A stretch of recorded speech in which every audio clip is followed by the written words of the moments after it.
WhatsApp बच्चों, कैसे हो आप लोग। आई होप आप लोग बहुत बढ़िया हो, बहुत मजे में हो। क्रिसमस आ गया है, आप लोग एंजॉय भी कर रहे हो, लेकिन एंजॉय के साथ थोड़ा बहुत पढ़ते रहो और अच्छा लगेगा। ठीक है, तो चलिए आज हम फटाफट से अपना जो नया चैप्टर है उसे शुरू करते हैं। ठीक है, आज का जो चैप्टर होने वाला है ना, वो होने वाला है खर्चे के ऊपर। हमने पढ़ लिया कि भाई प्रोडक्शन क्या होता है, हमने पढ़ लिया कि किस तरह से हम अपने कंज्यूमर को खुश करते हैं, हमने सब कुछ पढ़ लिया। लेकिन जो खर्चा है, जो खर्चा होता है हमारे प्रोडक्शन में, वो तो हमने पढ़ा नहीं। तो आज हम पढ़ने वाले खर्चा वो कितना होता है, खर्चा वो कहां कहां पर होता है और वो कितने तरह के होते हैं। ठीक है, चलिए फटाफट हमारा जो चैप्टर है उसका नाम है कॉस्ट और शुरू करते हैं। कॉस्ट देखो, चैप्टर के नाम से बेटा पता चल रहा है कि जो चैप्टर है ना, इसमें हम बेसिकली खर्चों के बारे में पढ़ने वाले। ठीक है, जो कॉस्ट का मतलब क्या होता है, कॉस्ट का मतलब होता है खर्चा। तो हमारे प्रोड्यूसिंग पे या फिर हम अगर कुछ भी चीज बनाते हैं तो उसको बनाने के पीछे कितना खर्चा होता है वो हम इस चैप्टर में पढ़ेंगे। ठीक है, चलिए तो बेसिकली जो कॉस्ट है वो होता क्या है। कॉस्ट मतलब होता है it is the total expenditure incurred in producing a commodity. जब भी आप लोग कुछ भी चीज बनाओगे तो उसको बनाने के पीछे जितना भी खर्चा होगा, ठीक है, कॉस्ट का मतलब क्या होता है भैया, खर्चा। तो जितना भी खर्चा होने वाला है हमारे चीजों को बनाने में, उसे हम कॉस्ट बोलते हैं। जैसे एग्जांपल, अगर एक पेंसिल मैं 4 रुपए का बनाता हूं तो जो 4 रुपए है वो मेरा क्या आ गया, कॉस्ट आ गया। तो खर्चा मतलब होता है कॉस्ट। अब जो कॉस्ट है ना बेटा, ये भी हमारे पास दो तरह के होते हैं। एक हमारे पास होगा एक्सप्लिसिट कॉस्ट, एक होगा हमारे पास इम्प्लिसिट कॉस्ट। अब एक्सप्लिसिट और इम्प्लिसिट को ना ऐसा बहुत ध्यान से समझो। ठीक है, मान लो कि मुझे एक फैक्ट्री खोलना है, ठीक है, और इस फैक्ट्री के लिए मुझे लैंड खरीदना पड़ेगा। अब मान लेते हैं कि अगर मैं लैंड खरीदता हूं तो मैं अपने पैसे को लैंड ओनर को दूंगा।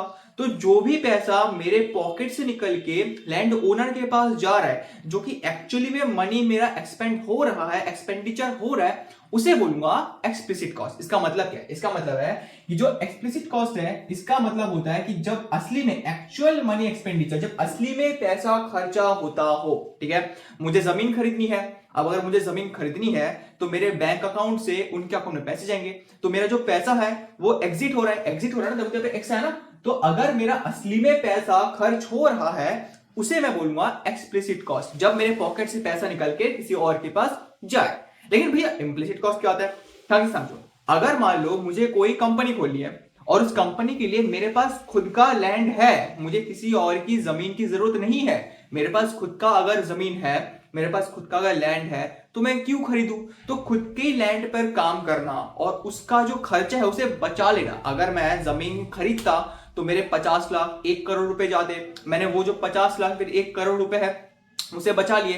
तो जो मेरा पैसा अपने जमीन पे काम करके बच रहा है, जो पैसा मैंने खर्च नहीं किया है, जो पैसा मेरा पॉकेट में रह गया है, मेरे खर्चे नहीं हुए, उसे हम बोलते हैं इम्प्लिसिट कॉस्ट। ठीक है, तो क्या बोला है, implicit cost it is the estimated value of input. मेरा जो इनपुट लैंड है, इनपुट लैंड हो गया ना जिसमें मैं काम करूंगा, तो मेरा जो एस्टिमेटेड वैल्यू लैंड का था 50 लाख 1 करोड़ रुपए, वो मेरे पास बच गए हैं, मैं अभी वो खर्चा नहीं करूंगा। जैसे एग्जांपल और एक मान लो कि मुझे एक ट्यूशन खोलना है, मुझे कोचिंग सेंटर खोलना है।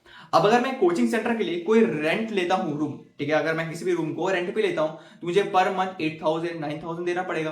तो जो मैं 8,000 9,000 दे रहा हूं वो मेरा क्या होगा, एक्सप्लिसिट कॉस्ट होगा। मेरा पैसा जा रहा है, किसी और के पास जा रहा है।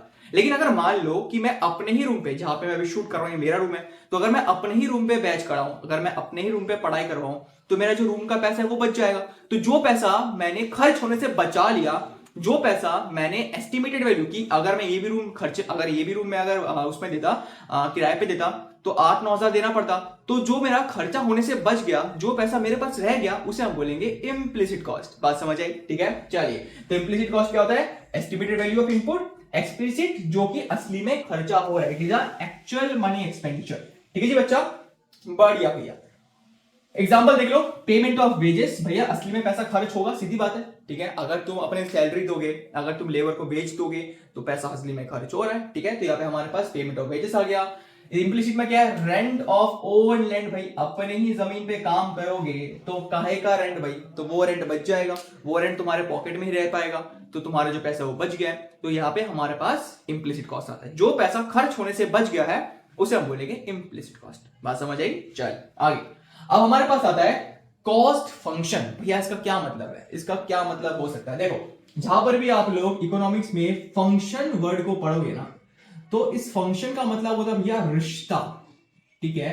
वो रिश्ता क्या कहलाता है हमारे कॉस्ट और आउटपुट के साथ, ठीक है। इसका मतलब है कि जो कॉस्ट फंक्शन है वो कॉस्ट फंक्शन बोलता है कि कॉस्ट का किसके साथ रिलेशन है, वो किसके साथ रिश्ता कॉस्ट बनाता है, ठीक है।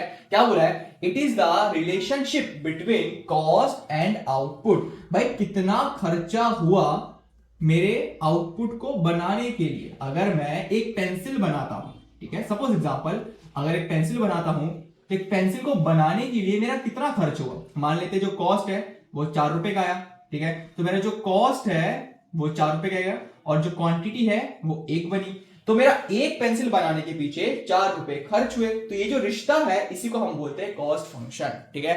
तो रिश्ता क्या कहलाता है, किसके साथ, कॉस्ट और क्वांटिटी के साथ, मतलब आउटपुट के साथ, ठीक है बेटा। उसके बाद हमारे पास आता है, अभी ना बेसिकली ये सारी थ्योरी है, इसके अभी आने वाला है तुम्हारा जो इक्वेशन वगैरह है सब कुछ कराऊंगा, ठीक है। पहले थ्योरी पार्ट थोड़ा करवा देता हूँ, ठीक है। उसका हमारे पास है अपॉर्चुनिटी कॉस्ट। भैया ये क्या होता है, ये तो आपको पता ही है, अपने फर्स्ट चैप्टर पीपीसी वाले चैप्टर में पढ़ा हुआ, ठीक है। वो कॉस्ट जो बेस्ट ऑल्टरनेटिव से नीचे वाला, जैसे एग्जांपल क्या दे रखा है, it is the cost of next best alternative for gone. मतलब एग्जांपल मान लो अगर तुम लोगों के पास नौकरी आती है, ठीक है, तुम लोग अच्छे से पढ़ाई कर रहे हो और मान लेते हैं कि तुम लोगों के पास नौकरी आती है। पहली नौकरी का सैलरी है पर मंथ 60,000, दूसरी का है पर मंथ 90,000 और तीसरी का है पर मंथ मान लो 1.1 लाख, मतलब 1,10,000 रुपए, ठीक है। इतना तुम्हारा सैलरी आता है। अब जो हमारे पास 1,10,000 है, लोग इसको चूज करेंगे, तो इसका जो नीचे वाला पार्ट है ये वाला हमारे पास हो जाएगा अपॉर्चुनिटी कॉस्ट। बात समझ आई। तो जो भी हमारे पास बेस्ट ऑल्टरनेटिव होता है, ठीक है, अगर एग्जांपल ये वाला तुम्हें नौकरी नहीं मिला तो तुम यही वाला लोगे ना, तो तुम्हारे पास जो बेस्ट ऑल्टरनेटिव है, इसके बाद जो ऑल्टरनेटिव बेस्ट है वो 90,000 है, तो 90,000 हमारे पास क्या हो गया, अपॉर्चुनिटी कॉस्ट हो गया, ठीक है। जो नौकरी आप 1,10,000 में करोगे, अगर वो चली गई तो आपके पास उसके अलावा बेस्ट ऑल्टरनेटिव कौन सा भैया, 90,000 भैया, तो 90,000 अपॉर्चुनिटी कॉस्ट हो गया। तो बेस्ट ऑल्टरनेटिव के मतलब बेसिकली जो टॉप पे है उसके नीचे वाला जो कॉस्ट है वो हमारा हो जाता है अपॉर्चुनिटी कॉस्ट। बात समझ आई। चलो इसको बराबर एक बार नोट डाउन कर लो। चलो देखो, सो बेटा आज के लिए इतना ही रखूंगा मैं, ठीक है। आज हमारा जितना भी थ्योरेटिकल क्वेश्चन था वो मैंने सारा कंप्लीट करा दिया और नेक्स्ट वीडियो जो आएगी ना उसमें मैं आपको कराऊंगा ग्राफ्स एंड चार्ट, ठीक है। कुछ इंपॉर्टेंट चीजें भी बताऊंगा, ग्राफ बताऊंगा, उसके कैरेक्टरिस्टिक्स बताऊंगा, सब कुछ आराम से क्लियर कर दूंगा, ठीक है। सो नेक्स्ट वीडियो में हम अपना शॉर्ट रन कंप्लीट करेंगे, शॉर्ट रन शुरू करेंगे और फिर बाकी सब वीडियो में कंप्लीट करेंगे। ओके बेटा, सो आज के लिए इतना ही, आज के लिए इतना ही पढ़ो, ठीक है। और इतना देखने के लिए thank you so much, keep growing, keep smiling, thank you.